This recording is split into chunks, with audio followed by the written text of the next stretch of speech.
Welcome back to another episode of the Pursuit Zone Adventure Travel Podcast.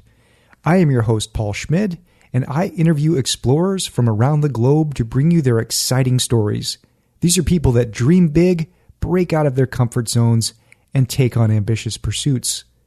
This is episode 168 with Katherine Knight. In this episode, I talk with Katherine about what it's like to both live and work on an expedition sailing yacht. If you want to send me an email, you can do so at paul@thepursuitzone.com, or you can leave me a voice message at speakpipe.com/thepursuitzone. And now, let me introduce Katherine. A lifelong love of sailing and adventure has taken Katherine Knight all over the world, from Iceland to Canada, the Arctic, and Cape Horn. Her home, with her partner Eric, is a 50-foot expedition yacht called Narwhal. This past year, they set sail on an amazing journey from Scotland across the Arctic Circle to Norway. Their expeditions also devote time to clean up the Arctic, removing large amounts of trash from the beautiful Arctic waters. Katherine is also passionate about empowering people to get beyond their doorstep and fall in love with adventure. You can learn more about the Narwhal and their sailing expeditions at narwhalexpeditions.com.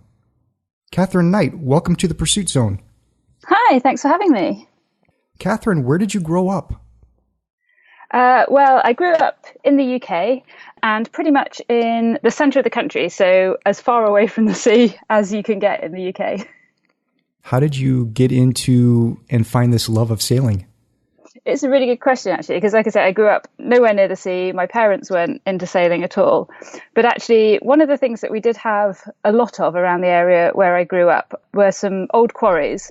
And once the quarrying's finished, they sort of get restored and they get filled with water, so they become sort of small lakes. And so there were quite a few small sailing clubs on these small lakes around where I grew up. And my best friend at school, she was really into sailing, and she had a small boat that she sailed with her older brother. And one day, for whatever reason, her older brother couldn't go sailing that day. So she said, "Oh, do you want to come along with me?" So we went. I think I was about 12 at the time, and she was 12 as well. So we both went out, and I just had the most amazing time, and the rest is history, basically. So that took you into doing competitions, and in your bio, it says that you actually won a women's European title? Yeah, so that was in a boat called an International Moth. So it's a one-person sailing dinghy, so it's quite a small type of boat. And it's quite an exciting boat because it's really lightweight, and it's got hydrofoils underneath it, so they're like aeroplane wings. So you start sailing, they generate lift, and the whole boat lifts up out the water, and then it can go sort of up to about 30 miles an hour. So they're so much fun to sail and so much fun to race. So yeah, I got into racing those and have raced them all over the world. It's been fantastic fun. Do you still do that? Not as much as I used to. The boat, obviously, although it's a small boat, it still takes up quite a lot of room. So it's a bit difficult to bring it along with us on board Knowle. So I do still do it a bit, but not as much as I used to. So from age 12 until you won the European title, how many years went by? How much effort did you have to put into becoming that excellent? Oh gosh, I haven't thought about that. That's giving away how old I am, isn't it? Well, so probably about 30 years, essentially. And through that time, I've sailed sort of different boats, and I sailed quite a lot when I was a kid, and then I maybe didn't sail quite so much for a while, and then I got really into windsurfing. I did a lot of the freestyle windsurfing and the wave sailing, and which is kind of why I came back into the dinghies and the sort of fast kind of fun dinghies. And then sort of later on, I've developed more of the going in the big boats and the exploring and going further. So it's been quite a long sort of sailing career, and it's always been part of my life, but it's always it's evolved and changed along that journey as well. How did you meet Eric? So he was a skipper in a race called the Clipper Round the World race, which some of your listeners might have heard of. And it's a group of boats. I think there's 12 boats. It runs every 2 years, and it starts in the UK. And they basically take crews of essentially novice sailors, and the skipper is a professional sailor, and then they all race around the world essentially. And so he was one of the skippers on one of those boats, and he actually won his edition of the race, which is great. So he's a Canadian, and that had brought him over to the UK. So he was in the UK after the end of that race, and I was racing my moth in the UK, and that's where we met. So now you two make your home on this expedition yacht. How do you, I guess I'm interested in how your different skills complement each other on the activities that are required to run this boat. Yeah, it's quite interesting actually, because we are actually quite similar type of people in a way. So sometimes there's we sort of approach things fairly sort of from a similar kind of perspective. So I think we work quite well from that point of view. And then I think there's some bits of the boat that we both really enjoy doing. And so we tend to take turns essentially doing those kind of jobs.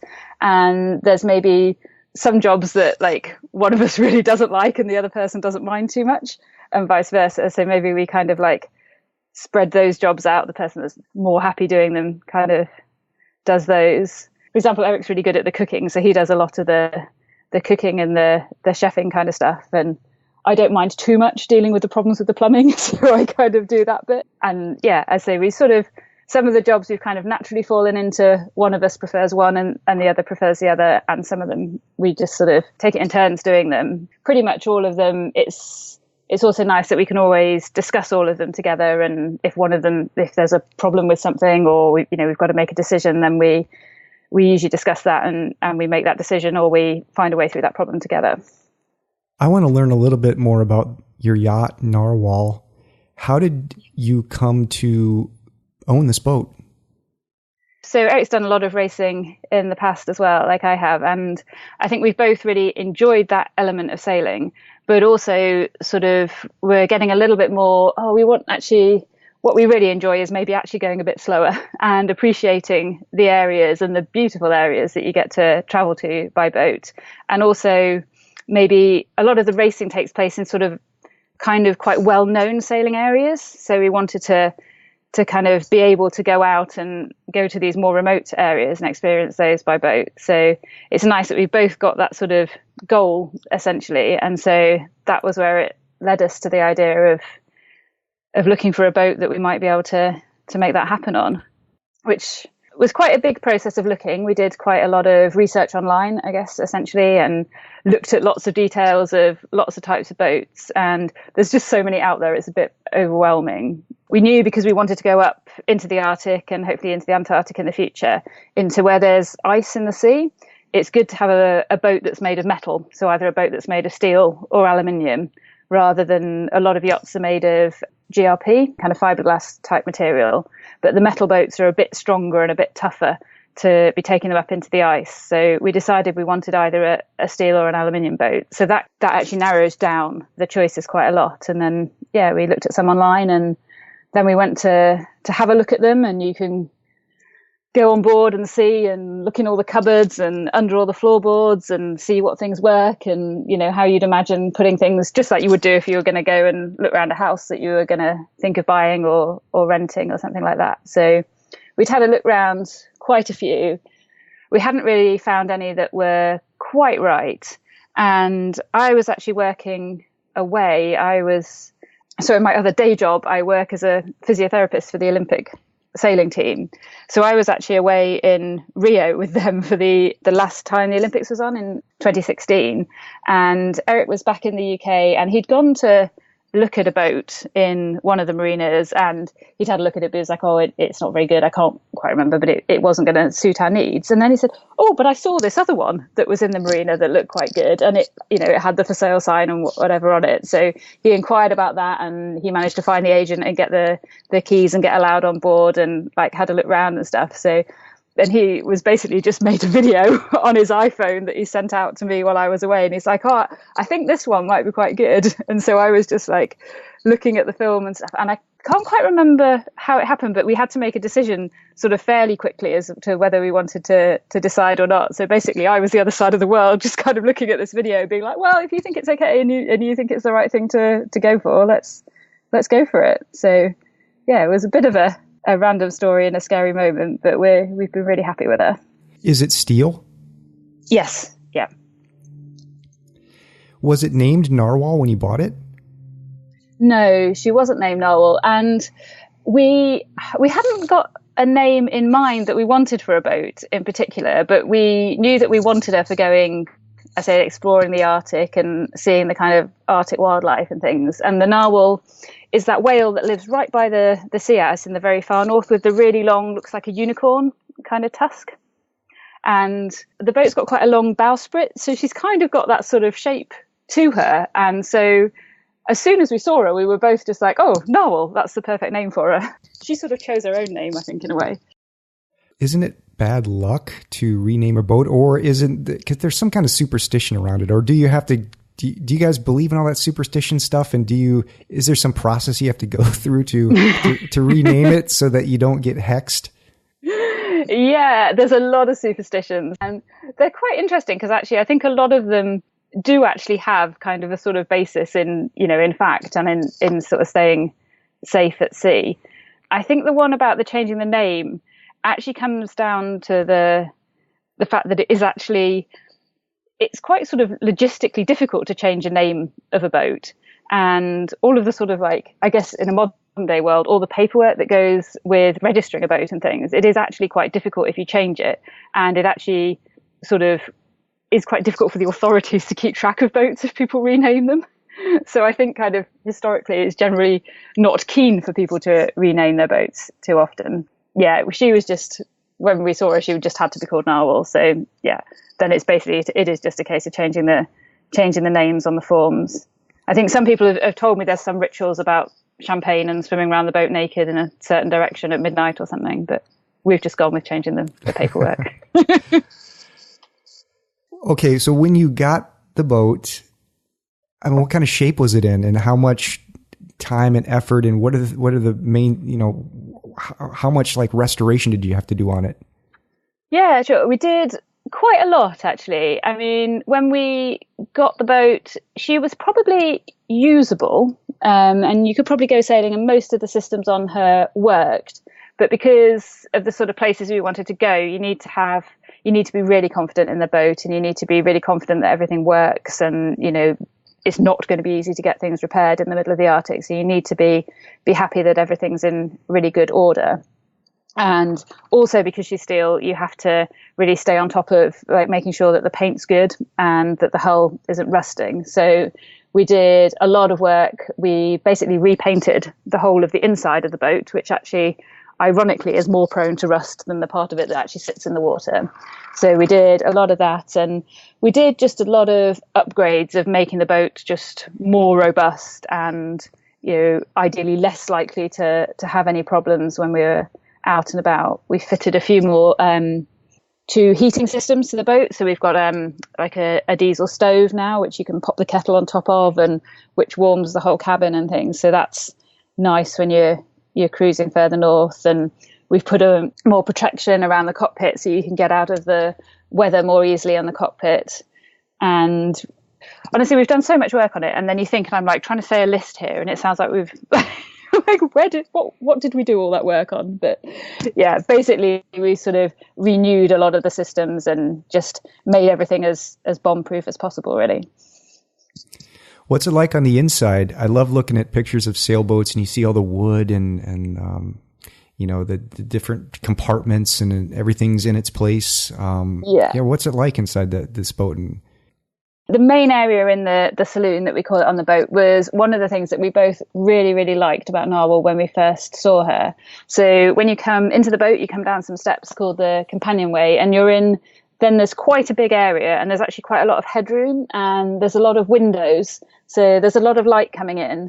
And as you were saying, yeah, the interior of the yacht is all made out of wood, all the furnishings and things, but it's quite a light kind of wood. So there's a lot of light, and so you actually get quite a good feeling of space inside a boat. So that was one of the things that we're really keen on, because especially when we're living on the boat all the time, it's really nice to not feel like you're crammed in, essentially, and to feel like you've got this light and space. So yeah, you come down, and there's the companionway, and there's a saloon area, so where you can a table and where we can sit and where we have our meals. And then over on the other side, there's the area where we've got all the communications equipment and the computers and the navigation equipment and things like that.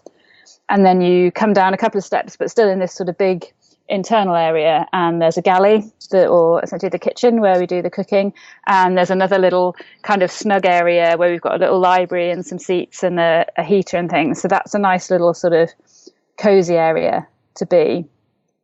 And then the cabin that we use as our bedroom essentially is also actually quite big, and it's got quite a lot of storage in it, and it's got a small head, which is what we call the loo, or the bathroom, just attached to that. So we've got quite a bit of space, and it's also quite private away from the rest of the boat.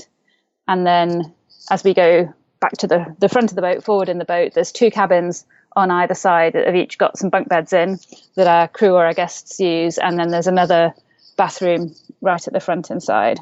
That's her kind of layout. Nice. It's nice to have that little private space away from people that you bring on your boat to go on these expeditions. Yeah, it's nice to have your own little area. Did you have to do a lot of downsizing in your life when you decided to move into Narwhal? Oh my goodness. I don't know how it's possible to have so much stuff. I was just like, I was moving out of a flat, and I didn't really think that I had that much stuff. And I think it's just amazing. It was a really good illustration really in life of just how easy it is to buy and accumulate so much stuff that I was just like, you just don't need this. I just don't use it. So there was quite a lot of downsizing. I put quite a lot of stuff on eBay, which was really good and kind of helped with the finances. But it's definitely a bit of an eye-opener as to I didn't really think I did have that much stuff. And then when you look at it, you're like, it's so easy to just get caught up in buying things that you don't really necessarily need. How long did that process take you to get rid of all the stuff? It was probably over a period of a few months. So it wasn't incredibly long, actually. I want to go back to the boat for a second. I just thought of a question. What's the headroom like? Like if you're over 6 feet tall, is it getting really tight?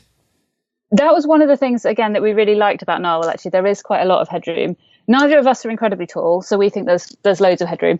But we've had, I think one of my friends is 6'3", and he's got no problem like standing up and moving around in all the main areas of the boat. So as far as sailing yachts go, the headroom is pretty good. Let's talk about some of your expeditions. I was on your website looking around, and there was one that you did. It was 5 months long, 151 days at sea. Was that just you and Eric?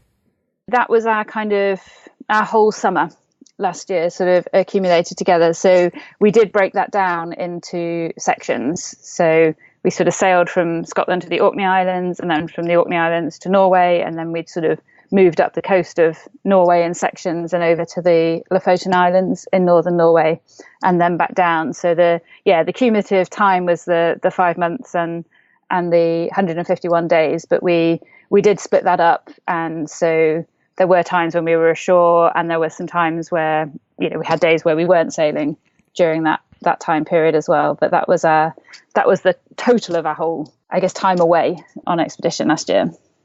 And just you and Eric?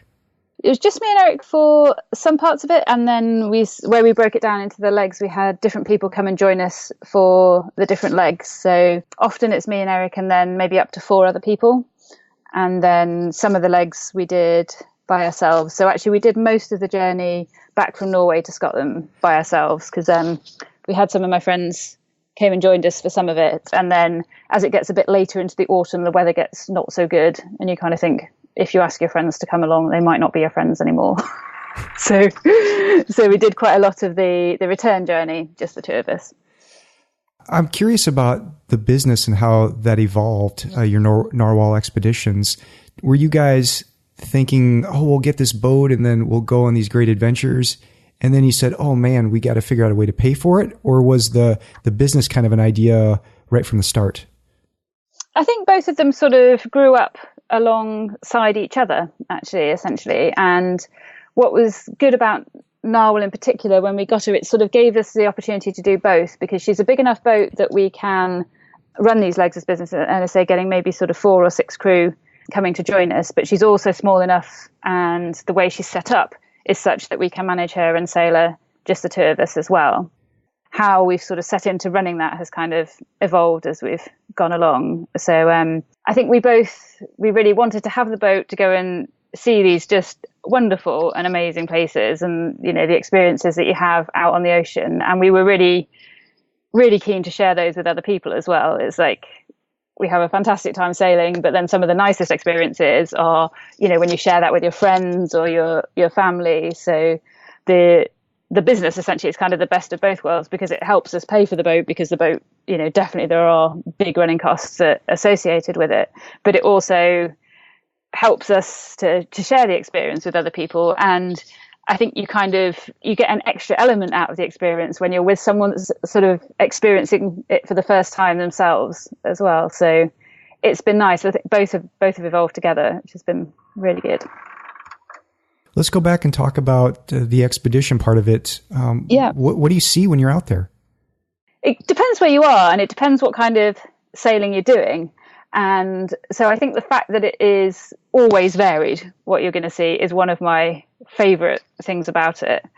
I always, in my head, it's a bit of a ridiculous thing that I kind of say to myself, but when I go to our heads or our bathroom, it's got a little window, so like a porthole in it essentially, and it always makes me laugh that each morning when I get up and I go into the bathroom or something, it's like, oh, what's the view out of my toilet going to be today? And it's always something completely different. Sometimes it's just waves going past, and sometimes it's wildlife, and sometimes it's these amazing mountains just right outside the boat, and sometimes it's a beautiful sunrise, or sometimes actually we're moored in a city and you're right on the seafront of a city and there's cars and things going past. Yeah, the fact that there's something different that you see all the time is one of my favorite things about it.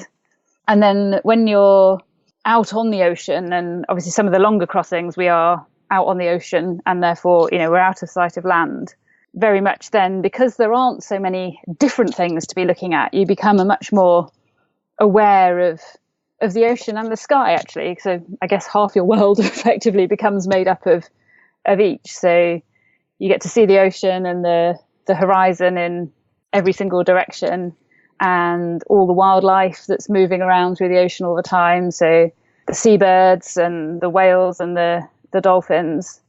But also you have a full 365-degree view of the sky as well. So you can really see the clouds and the weather and everything all around you, and you can see how it's moving. Or at night, you've got literally the 365-degree dome of the stars and the Milky Way above the boat. So those kind of views when you're offshore they're probably some of my favorite bits of offshore sailing. What kind of offshore excursions are you able to do? For example, one of the statistics I think I read, maybe it was a video that you had about your adventure, there were 6 uninhabited islands that you visited. So I was wondering, what do you do when you're anchored around, one of these uninhabited islands? Are you able to get out and do some exploring, and what do you see and what do you do? Yeah, definitely. Those 6 I was referring to, I think, were around Scotland and Norway from last year. But I mean, one of the things that I love about traveling by the boat is you can basically choose where you want to go. You don't have to be like, oh, where's there a road? And I can go down that road and I can get to that town or whatever. But on the boat, you can just be like, well, I want to go wherever. I want to go to that island over there. And so you can do. And then obviously, if you want to stop and explore, it needs to be the right conditions, and the shoreline needs to be the right shape and things that you can anchor there. When we get there, it sort of depends what the coastline is like and what the weather's like and what it's like ashore. But we've got a small little rib or a zodiac, so we can lower that into the water and we can all climb in that, and we can take our hiking boots or whatever we fancy doing when we're ashore with us, and we can take our little boat over to, hopefully you've kind of scoped out somewhere where there's a beach or something, so you can bring your little dinghy in and get it ashore, and you can go for a hike. Or often, particularly in Norway and in Scotland, there's big mountains coming straight out of the sea, so there's some good spots where you can hike all the way up the mountain and look back down at the boat. Those are good fun. Or sometimes you're just literally you can sort of hike over a ridgeline and find a lake or something like that and explore, or there'll be a forest to walk through or something like that.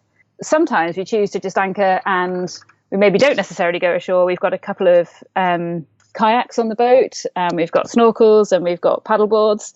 So often, actually, particularly if you're somewhere quite sheltered, sometimes the fun way is to just keep exploring by water and pop the kayaks in the water and paddle around the little coves and get into all the little rocks and things that you can't get into with a bigger boat, and watch the seals come up really close to you and things like that. So yeah, there's lots of different options for exploring when we get places. Part of your adventures also include doing scientific research. What type of research are you doing? Where it came from is where we're out on the water, basically live on the ocean every day. I think everyone's becoming a lot more aware of the problem with plastic pollution. It's been in the media and things a lot. We literally are confronted by it continually. There's like rubbish literally drifting up against our boat when we're moored for the night. So it's so kind of like in your face when you're on the ocean. We're kind of like, we have to do something about this. This is the environment that we love, and it's right here, and this problem is right in our faces. So we were really keen to do something about it. We've been undertaking sort of plastic cleanups, but also doing some research as we've been going along. And the great thing about the boat is because you can get into some remote areas that it's really hard to access and take these measurements and do this kind of research otherwise. The sort of projects that we were involved in last year, and then we're going to do a similar thing again this year when we go up to Svalbard. A lot of it is monitoring and researching and classifying essentially the plastic pollution that comes up onto beaches, using an international kind of protocol to count the rubbish effectively that's drifted up onto a beach. And then that information can go into an international database, and the scientists can look at okay, where's this rubbish coming from? How's it ending up in this pristine environment in the Arctic? Is it being thrown in the ocean there, or is it being carried by the currents? So we do some research around that, looking at the plastic that's coming up on the beaches.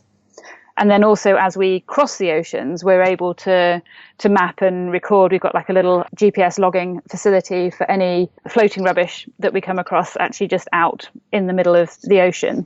And then in a similar way, we're also recording the marine mammal sightings that we have. So there's quite a lot is starting to get known about how sort of orca populations, whale populations, dolphin populations are moving around and how they might be affected by some of these issues.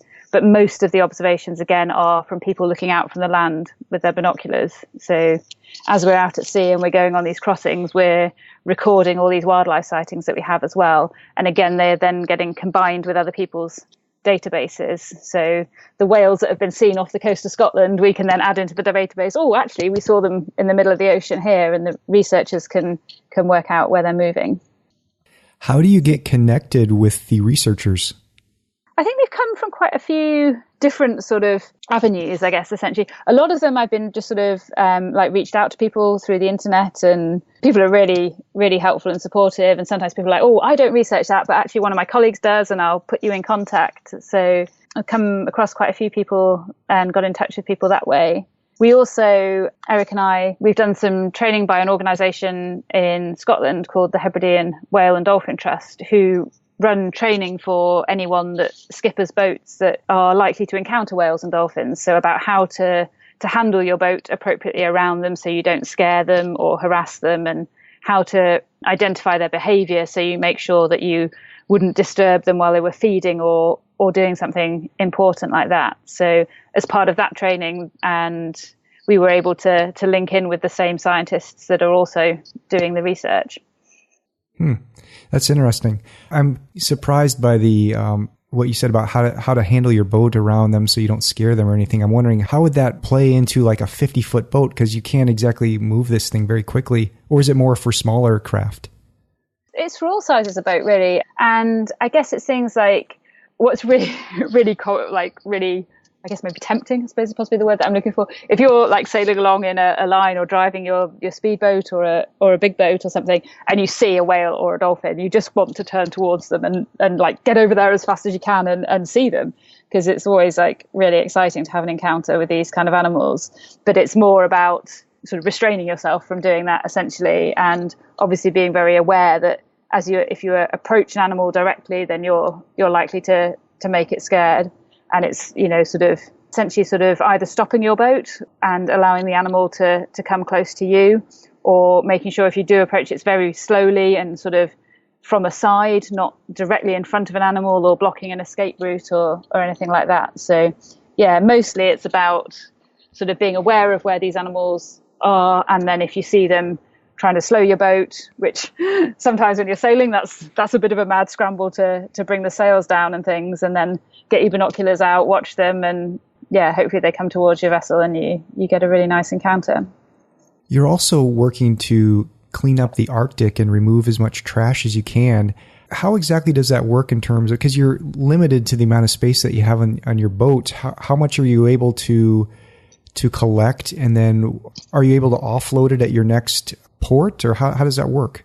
We ran that cleanup expedition in Arctic Norway last year, so fairly sort of low populated area in a remote part of Norway, lots of small islands and like rocky beaches, and just basically sort of looks like pristine wildlife. I wasn't really sure how much trash we were going to find, essentially. I mean, it was researching, it was going and finding out what was going to be there. And I think just the first beach that we stopped at, it was like, ooh, we're going to need a bigger boat. And just huge amounts of trash. So I think even just after the first day, we'd gone ashore in our Zodiac dinghy that I was describing, and we piled the entire thing full of trash. And we found the sort of 5-litre jerry can type things. I think we had a whole rope strung off the back with like 20 of those hanging off the back as we pulled them all back to Knowle. So it ended up being, huge volume. And so we had to detour and go back to a town to get rid of it. But one of the positive things actually that came out of that expedition was meeting so many locals, and it was sort of small groups and also bigger sort of national organizations that were getting together to do stuff about it, essentially. So there were quite a lot of cleanup groups, and you could basically just email them or call them and say, I've collected all of this garbage, I'm going to leave it in this location, and they'd say, brilliant, thank you very much, we'll come along with a truck and collect it. So that was really useful. But yeah, I was shocked by the volume of stuff that we ended up collecting. One of your blog postings, you were looking for an adventure filmmaker to come along on one of your journeys. And I'm wondering, did you ever find one? Yeah, we had a really good filmmaker, a young lady called Caroline Cote. She's French-Canadian, so I apologize to Caroline that I probably mispronounced her surname there. But yeah, she joined us on that cleanup expedition and documented what we were doing and the cleanup, and she's made a short film version of that's linked to on our website, and then is looking at making a sort of longer documentary version. And I think we'll probably look at making a longer documentary film version of the expedition that we're going to do this year as well. Interesting. Can you send me that link? I will do, yeah. When you're out on these expeditions, what typically turns out to be the most challenging moments for you?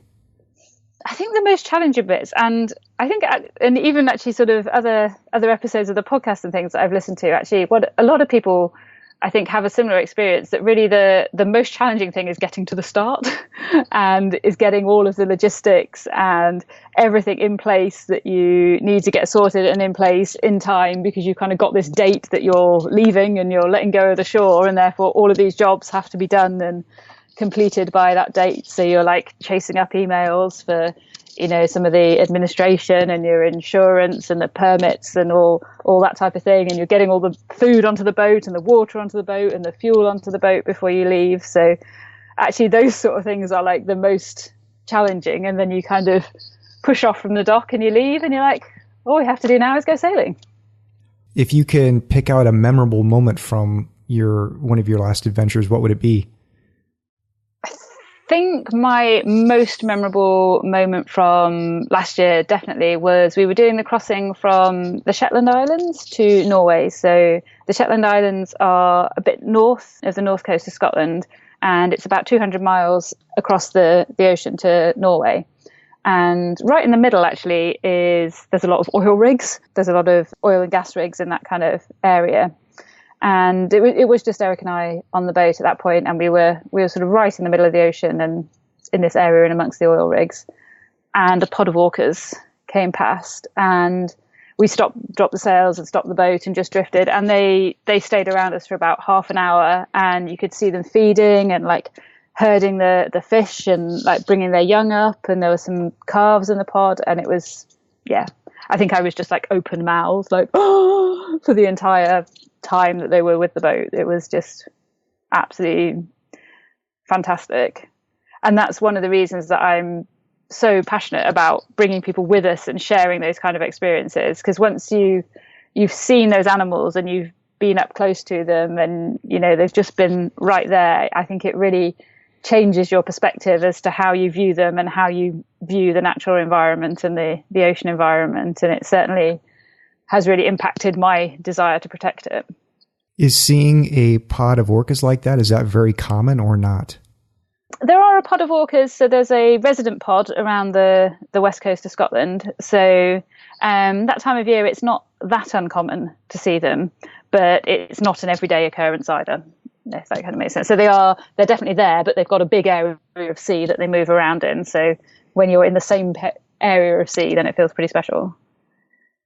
I wanted to kind of ask some questions about the crew members and a person that might go to your website and see that you can become a crew member and go on an adventure with you. I've just got a whole bunch of questions about that, if you don't mind.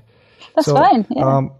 First of all, I guess I'm kind of wondering what kind of questions people must email you and say, I'm thinking about doing this, but I got a bunch of questions. What kind of questions do people, I guess I'm assuming that occurs, and then what kind of questions are people asking before they make the decision to come on board? A bit is probably about whether they need to have done any sailing before and how much sailing they need to do or have done or not, essentially. And a lot of people are also, maybe particularly because the sort of things we do are quite far north into the quite cold areas, there's sort of questions about what kit people need. That's quite a common one. People, are they going to be cold, and what equipment do they need, and what equipment have we got on board for them? And I think probably most of the other questions just sort of really kind of come from trying to get a handle of what life is like on the boat, I guess, essentially. So yeah, people sort of maybe just trying to get an idea of whether sort of spending time out on the ocean is something that's going to appeal to them. And yeah, some of those sort of day-to-day practicalities, like the equipment they need or the sort of food that we make or the bathroom facilities, is always something that people are always keen to know before they go anywhere. So yeah, the sort of practicalities of day-to-day life, really. If I was sending you a question, my question, I think the number one thing in my mind would be, am I going to get seasick? Yeah, that's definitely in people's minds, I think, as well. And it's definitely something that can happen. It can happen to anyone, essentially. The expeditions we do, some of them are in very sheltered areas. So some of the parts of Norway, you're kind of like in the fjords, and so you don't really get sort of waves and things coming into those areas. So if people are particularly worried about that, or they haven't ever done any sailing and they maybe don't want to take on a really big adventure as their first experience, then those expeditions are fantastic to get an idea of being out on a boat and see how you feel on a boat and get used to that type of thing. Quite a few of the people that join us have done quite a bit of sailing before and done quite a bit of ocean sailing before. So they're sort of used to how they kind of react to that kind of environment and to the waves. But yeah, it is something that happens to people, and there seems to be no rhyme or reason as to essentially why or when. But there are things that you can do to minimize it, and there's medication that you can take which is really effective at preventing it. So it is a reality, but there's definitely things that you can do that should mean that it isn't too much of a problem for you. Like what kind of medication? Like prescription medication? I think whether it's on prescription actually depends which country you live in. It has actually, most of the anti-sickness medication has moved onto prescription in the UK fairly recently. But the same sort of things that you would take if you are worried about traveling like a long car journey or a long bus journey or something. So most of them are like tablets, and I think the mistakes sometimes people make with them is actually you need to take them a long time before. They're kind of preventative things. So you actually need to start taking them like the night before your journey starts, and then there are a number of different actual medications, but some of them maybe you take once a day, or some of them maybe you take like every 8 hours or something like that. And there are other ones that are like little patches that you stick on sort of behind your ear. So you get a sort of a continual kind of slow dose of the medication. But I say the main key with all of them is to start taking them before you leave. And I think that's sometimes where people forget to do that or didn't realize they were meant to do that. And then they start to feel unwell and then try and take them. And then it's a little bit too late. Whereas actually, if you take them sort of as they are prescribed and instructed, and you take them beforehand, then they're already working, and you go out on the ocean and usually you feel fine. And then you have a positive experience and you're like, oh, this is fine. Yeah, I can handle these waves and it's not a problem. So you don't have to be an experienced sailor to join an adventure. And you guys provide all the very basic necessities that you would need, like a life preserver and a life vest or whatever you call it. And yeah. What else do you provide? So yeah, life jackets, and then we've got you need something to stay warm and waterproof basically on board. And the things that we found that we love, Eric and I just wear out all the time, are these kind of all-in-one suits that basically the Nordic fishermen wear essentially. So they're one-piece suits, and they've got sort of a layer of neoprene in them, and then a waterproof layer on the outside. They've got this layer so that sort of keeps you warm and is windproof, and they've got a waterproof outer coating. So they're so warm that you don't really need any specialist clothing underneath them. Just, if you've got any base layers that you sort of wear for hiking or anything like that, you can wear those underneath. And then we give you these waterproof suits, and then your waterproof suit on and your life jacket on, and you're pretty much ready for anything. Kit-wise, we provide those, and then we provide all the bedding and the things on the boat as well, so that people don't have to fill their kit bags up with sleeping bags, which sometimes you need to do if you're going on a sailing boat. So then we can encourage people to use that space to bring themselves some base layers and things like that. So if you come on board as a crew member, do you settle into a specific role, or do you do multiple roles, or do you get things, are things assigned to you? How does that work? Because we don't have too many people join us at once, we try to get a little bit of a feel as to if there's anything particularly that anyone is really interested in doing or seeing, or anything that they particularly want to learn on the boat. And because there's not too many people, we've usually got the time to make that happen and to be able to facilitate that. But we don't tend to divide people into specific roles on the boat. Usually it's a case of everybody gets a turn takes a turn at doing something, or like, for example, steering the boat, which is like one of the most fun jobs. And so we tend to, we swap that around and make sure that everyone gets a go at doing that. But also part of the beauty of the fact that Eric and I can manage the boat on our own is actually, if you all say, no, I just want to get I'm really keen photographer and I want to, spend my time photographing this environment that we're going through. And, I don't really want to be bothered with pulling the ropes, then that's absolutely fine because we can manage the boat. Whereas if people want to come and they want to learn about the sailing, then we can teach them, how all the ropes work and how the navigation works and those type of things. So, yeah, we don't tend to assign people to specific roles. We tend to encourage people to get involved with everything and then have a bit more of a focus if there's something in particular that they really want to do. The website mentions a watch system. How does a watch system work? Yeah, so that's for when we do some longer sails. So for when you're out on the ocean for more than 24 hours at a time, essentially, you're going to start to need to take it in turns to sleep. So the watch system is how you divide up the people essentially into different groups or watches. And one of the watches will be on watch and doing the sailing, and the other watch will be in the bunks and asleep. It depends how many people we have, and it depends sort of what kind of passage we're doing. But a sort of a standard thing might be you might do 3 hours on and 3 hours off throughout the day, or maybe do 4 hours on and 4 hours off or something like that. So it means that you do more short sessions on the deck as opposed to, you don't do 12 hours all the way through the darkness, in the cold. So you have 3 hours while you're sailing the boat, and then you have 3 hours to sleep, and then you get up and you do another 3 hours sailing. It also means that when you switch watches, everybody is kind of awake at the same time. So if you need to do a job like changing the sails that needs everyone to help with, then you try and do that at that time period, and then half the people can go back to bed and the other half take their watch and start sailing the boat. What's the maximum number of people you take on board at once? The very maximum is Eric and myself plus 6, and usually it's Eric and myself plus 4. You mentioned Eric likes to cook. What's tends to be the most popular dish that he makes? Oh gosh, that's a really good question. What's his most popular? That's not the same as which is my favourite, is it? It probably depends, really. Different groups have got sort of different tastes. Because we're in Scotland this week, he's got a haggis dish coming up for this week, which I think hopefully will be quite popular. He does a good curry as well. Yeah, he tries to he's really good at, despite the fact that we're on a boat and there's not huge amounts of cooking facilities, he's really good at doing like a good variety of different types of meals that suit different types of tastes. So. Do you ever make pizza? Occasionally. Pizza's quite a difficult one because we do have an oven, but the oven is a lot slower than the oven is in a house. So it's quite a lengthy process making pizza. But we do it sometimes. When a trip ends and you get some feedback from the crew members, I mean, what do they say? What's their feedback? I mean, what is there something that has maybe they've said to you that, I was so surprised by this. I never knew it would be like this. I'm curious what they say.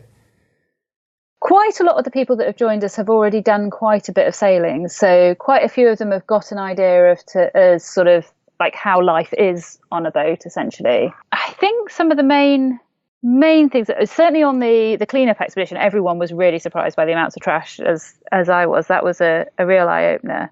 I think probably maybe people comment a lot on just how different it is from like 9 to 5 in the city kind of life. So, as soon as you're out on the boat and your world is like oceans and mountains and islands and seabirds, just the complete change of pace and complete change of surroundings from their sort of normal day-to-day life. That's probably one of them. And I think the wildlife encounters, like I said about the orcas and things, that really sticks with people and makes an impression. So yeah, probably those two things the most. Katherine, where to next for you? As we're recording this, we're getting ready to set off tomorrow, and that'll be the first stage of our expedition, which is going to be up to the Orkney Islands. And then through the summer, we're working our way all the way up to Svalbard, which is a group of islands way north of northern Norway, up sort of 79, 80 degrees north. So that's our summer expedition up there. We'll be doing another research and a cleanup expedition up there, and then we'll be coming back down to Scotland again after that. If people are interested in learning more, or maybe they want to become a crew member, how do they find you? Yeah, definitely. The website is probably the best place to look. So that's narwhalexpeditions.com. So www.narwhalexpeditions.com. And we're on most of the social media on Facebook and Instagram and Twitter and YouTube. And I think we are Yacht Narwhal on pretty much all of those. So the word yacht and then Narwhal, Narwhal as one word. At Yacht Knowle on those. So hopefully, we'll have some good updates and things from our expeditions when we're off tomorrow. Well, good luck. Thank you. I was wondering, is there a proper way to send off a sailing adventure? Like on the stage, I think you say break a leg. Is there anything for sailing? I don't know. Maybe say fair winds. That might be. Okay. Well, Katherine Knight, thanks for coming on the show. Fair winds to you and to Eric on your summer and your late summer adventures this year. Thank you so much. It's been great speaking to you. Thank you for listening to this week's show. If you want to support the Pursuit Zone, here are a few simple ways. Subscribe to the show on Apple Podcasts, Spotify, YouTube, or wherever you listen to the podcast. Like the show on Facebook. Follow along on Twitter.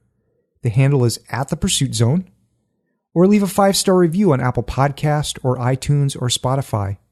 This episode was recorded on April 26th, 2019. For the show notes and more great adventure travel podcasts, visit thepursuitzone.com.